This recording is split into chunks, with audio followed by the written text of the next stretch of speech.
This girl just sent me a text, and it says, "A friend in need is a friend indeed." I responded by saying to that, here's my quote of the day: "Know your role and shut your mouth, because the Tree Woe Show is about to make a video." Good Lord Almighty, who texts me that crap? Ugh. Anyways, this is Justin, and this is the Smackdown December 30th, 2011 review, the final video of 2011, final Smackdown of 2011. Let's get into it. It starts out with the vignette of the main event, the Falls Count Anywhere match between Randall Keith Orton, you sick people, so happy he's hurt, and Wade Barrett, another member of the Fee Five. Hyping it up already. Good for them. Looking forward to it. So, not a problem there. The show starts with Booker T coming out. He comes out to the ring all dressed in a suit, ready to announce, but he wants to address the thing first. And you hear Michael Cole on commentary. What does he want to be? Does he want to be an announcer? Does he want to be a wrestler? He better decide. And Booker basically thanks the fans for 2011. Mentions the Rumble, about how he came in as a surprise entrant and the fans made him just feel so damn good because they missed him. And as he's talking about this, here comes Cody Rhodes. Here comes Cody Rhodes. He takes some shots at Indianapolis, makes fun of the Colts, fun stuff like that. Then he talks about his year, beating Rey Mysterio at WrestleMania, bringing prestige back to the Intercontinental title. Both very true things and worthy of bringing up. Good for him. And Booker T is like, man, if you a real man, you will shake my hand and congratulate me for beating you fair and square. So Cody shakes his hand and says, hey, congrats on the nostalgia run, but it's all over now. And he just keeps talking and talking. And then Goldust music hits. And Goldust comes out, no face paint. They kept referring to him as just Dustin. And the crowd, maybe 38 people knew who the hell that was. They're just like, yeah, Goldust. And basically Booker T wants the title, and Goldust wants Cody to stop making fun of Booker T because he knows better than that. So, but Cody agrees to a title match next week on SmackDown, and that he will make Booker T fade back to irrelevancy where he belongs. Booker leaves. Goldust's like, Cody, you gotta do it. Bam! Beautiful disaster kick. Sit your ass down, Goldust. End of segment. Then you get a tag match announced. Big Show and Daniel Bryan against Otunga and Mark Henry. Would it happen? No. Find out why later. Then we get Jinder Mahal versus Ted DiBiase Posse. And they actually tried to make this look important. I mean, they showed like 2 weeks ago how he interfered in the match.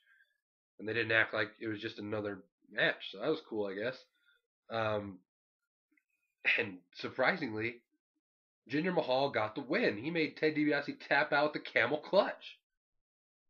No complaints there. I mean, if they really want this to be a feud, which maybe they do, maybe it's just a one-time thing, but Ted DiBiase was winning every single time. And now you're thinking, okay, maybe this is a feud. Jinder Mahal beat him clean, made him tap. So, see where this goes from here. Not a problem with this at all. Teddy Long backstage talking about his New Year's party player. The Oksana comes in, she's like, oh, I got a kiss for you, Teddy. Oh, yeah. Good Lord. Teddy Long gonna smash that? Yeah. They're interrupted by Drew McIntyre. Yes. Drew McIntyre comes in.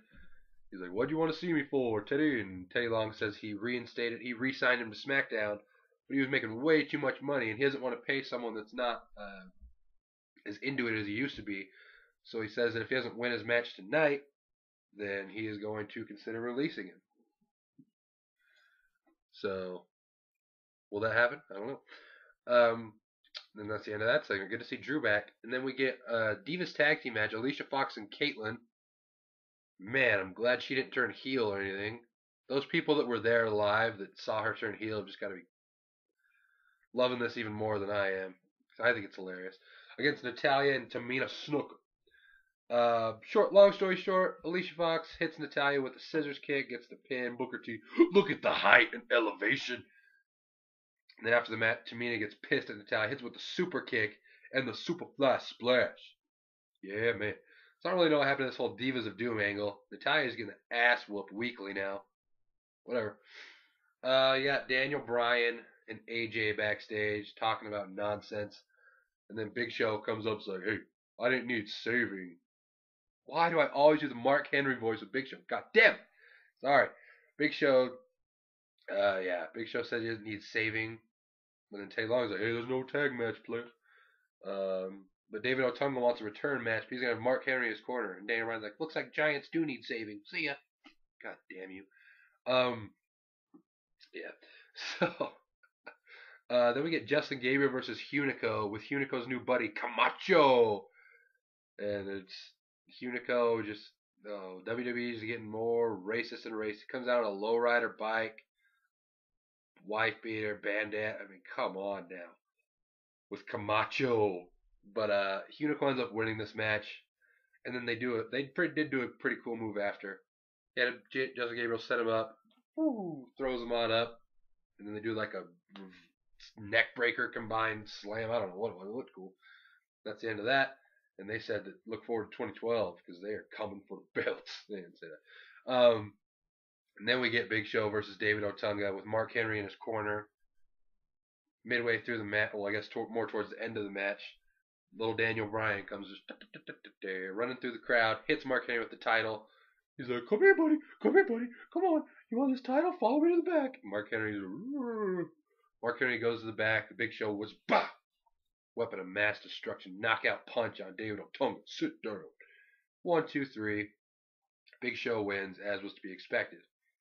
Then we cut into the mark-out moment of the night. Ezekiel Jackson versus Drew McIntyre. Drew McIntyre, full entrance. What's that metronome I hear? Perhaps the end is drawing near. You never hear the shot that takes you down. And so forth. Call it what you will. I was stoked for this entrance. But, it was just like, they were trying to play off the whole Drew McIntyre's desperate.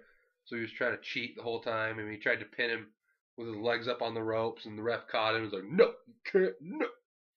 But then Ezekiel, he gets him and ends up using the tights. So Ezekiel wins with a roll-up by using the tights. So after the match, he cut backstage, and McIntyre is telling Teddy Long that shouldn't count. It was the ref's fault. The ref was obviously biased. You saw it. Grab my tights, plit. And Teddy Long's like, man, I don't like losers, and especially losers that make excuses. Holla, holla. And so he's thinking about releasing Drew McIntyre, apparently, which would be stupid. Then you get Sheamus talking about the Royal Rumble. He's going to win the Royal Rumble, he said. It doesn't matter who he has to throw over or any of that stuff. And then here comes, as to be expected, the man that beat him in a battle royal earlier, Hornswoggle. Hornswoggle comes out. He says he's going to win the Royal Rumble. And Sheamus gets all serious, and then he's joking again. And then we get the one-man Southern Rock Band. Heath Slater comes out. Wow. I was way too enthused about talking about Heath Slater there. Anyways, he comes out and basically talks about all the guys that say they're going to win the Rumble, but no one takes seriously. He's not that kind of guy. He's not a jobber. And he comes out, starts talking to Hornswoggle about how Sheamus didn't want to squash a leprechaun, but I don't have that problem. And then Sheamus steps in and talks about Southern rock bands, but then says Heath Slater is more like R. Kelly because he believes he can fly. Throws him over the thing. Then we go to commercial, and we come back with Heath Slater versus Sheamus. Sheamus wins by brogue kick. Yeah, I don't know what else to say about that. And then you get Daniel Bryan, the Big Show, and Teddy Long player backstage. Basically, Big Show comes in, and Daniel Bryan's bragging about like how, man, me and him are such a good team. I mean, I'm his little luck charm. Like, and Big Show comes in, he's like, Daniel Bryan, it started out cute, but you're just getting annoying now. Big Show's getting pissed. Daniel Bryan's like, I just want one thank you. Why just can I have one thank you? Sound like a bitch. Oh my god. I cannot stand Daniel Bryan. I don't care if you like Daniel Bryan. If you can like Daniel Bryan, like a lot of people, well, he was really good at ROH and he was a really good wrestler. That's fine. A lot of people were like that. But how you can support this guy in WWE, oh man. Like, it's not his fault that they're doing this to his character, but I don't know how you can like this guy the way they have him booked. It's not his fault again, but I cannot stand him. Then they get Daniel Bryan versus Big Show announced for next week for the title because they got to compete with Raw. And Big Show's just cracking up like, oh yeah, you know what your ass whoop. He's like, hey, you had a good run, but it's about to end. And then Daniel Bryan, regardless of what happens next week, at least I'll know that my reign was longer than 45 seconds. And he walks off, and Big Show's pissed. I don't like Daniel Bryan. Anyways, then we get to the main event of the evening. Randy Orton. I had to wear the shirt because I don't know when we're going to see him again. I've heard 6 months. I've heard a few weeks. Either way, that's the pose. One last time, maybe for a while. This match was pretty good.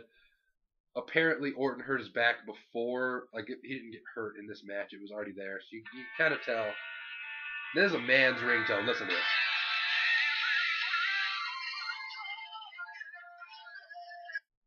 I can call people back. It's not that big of a deal. But, yeah, so this match was pretty good. You could tell Orton was kind of limited in the kind of stuff they were doing. Maybe that's why it was a false count anywhere. Aside from the fact that the spot was going to write him off. I don't know. But they go into the crowd, and then they go backstage, and they end up fighting into an elevator. And the greatest bit of television I've ever seen. Security elevator camera video of them fighting black and white in the elevator. Holy sweet Lord. I'll call you back in like 5 minutes. 2 minutes. Bye. Bitches. I'm just kidding. Yeah. Fuck. Anyways, they get elevator cam in black and white. If they'd had some elevator music, game over. That'd have been the best. They just beating on each other. Then the elevator opens and they roll through, and they're just running through some office area, and they go into this room where there's like big flights of stairs, and the cameraman stops outside, and you see Barrett appear to toss him down the stairs. So that was, you didn't really see him toss him down the stairs, obviously, but you just see it, and then the cameraman goes in there. Wade Barrett runs off, and it just shows Orton down there, just laying there, out.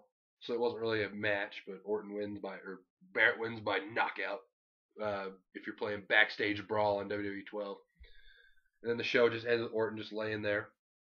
So regardless of if he got hurt in the match or before, there you go. He's gonna leave us for a while. A lot of people are excited. Whatever. Fuck you guys. Just kidding. But yeah, so that was the show. Not a bad SmackDown at all. I liked a lot of stuff they did. Jinder Mahal getting a win. I don't really like Jinder Mahal, but it's like, okay, Ted DiBiase is human. He can lose to mid-card or jobbers. I'm really interested to see what happens next week on Raw. Whether I'm on record saying that I think Jericho's coming back and costing Punk the title. Dolph Ziggler will be WWE champion. How weird is that? Do I think it's going to happen? Maybe. I'm just throwing it out there. And then I'm really interested to see how Big Show Daniel Bryan goes, because the way it's looking, I think Big Show's gonna knock him out. But whatever. But this is the final time you'll see the Tree of Woe show in 2011. Hope you've enjoyed us since August when we started at SummerSlam up until now. See much more in the future, starting Monday. But hope you guys had a good year. Have a happy new year. Subscribe up above. God damn it, it's this hand. Subscribe up above, like this video, tell me your thoughts on anything that happened in 2011, this SmackDown, Tree of Woe show memories, there's so many. And one last time, 2011 will end with the pose, my friends. Have a good night, hope you enjoyed the video, see you in 2012.